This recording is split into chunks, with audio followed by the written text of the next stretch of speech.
অবশেষে শেষ হয়ে গেল দীর্ঘদিন ধরে চলতে থাকা ক্লাব বিশ্বকাপ, যার চ্যাম্পিয়ন হলো লন্ডনের ক্লাব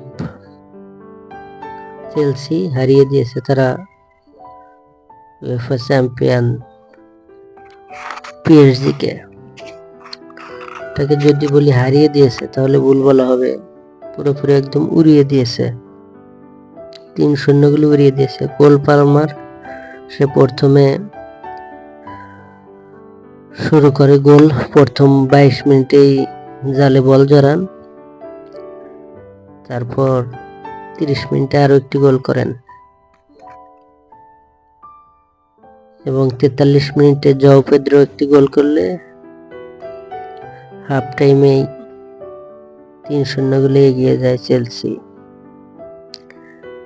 সবাই হয়তো ধরে নিয়েছিল পিএসজি হাফ টাইমের পর ঘুরে দাঁড়াবে, কিন্তু সেটাও আর সম্ভব হয়নি।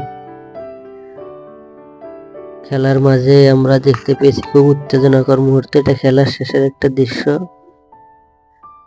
জাও পেদ্রোকে আঘাত করে বসে দোনারুম্মা, এবং কি কোচ যেখানে সে ছাড়ানোর কথা ছিল, উল্টো সেই কোচে এসে মারামারিতে যোগ দেয়।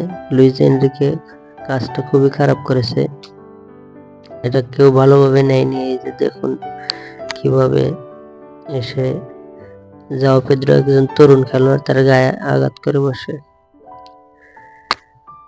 এটা দেখে চেলসির কোচও ঠিক থাকতে পারেনি, সেও এগিয়ে গিয়েছে যে কাজটা কি হইলো।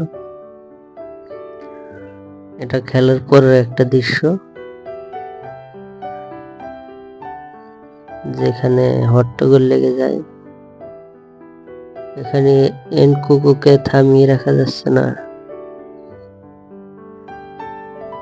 দুই কোচের মাঝেও বচসা লেগে গিয়েছিল লাস্টে দিয়ে।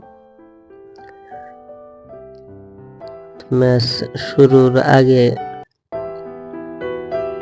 ডোনাল্ড ট্রাম্প, আমেরিকার প্রেসিডেন্ট, সে এসেছিলেন খেলা দেখতে।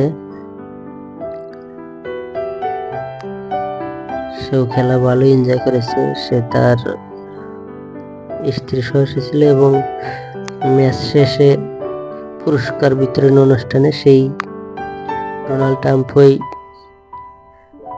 কাপটা তুলে দিয়েছে চেলসির হাতে। তো এই ছিল ক্লাব বিশ্বকাপের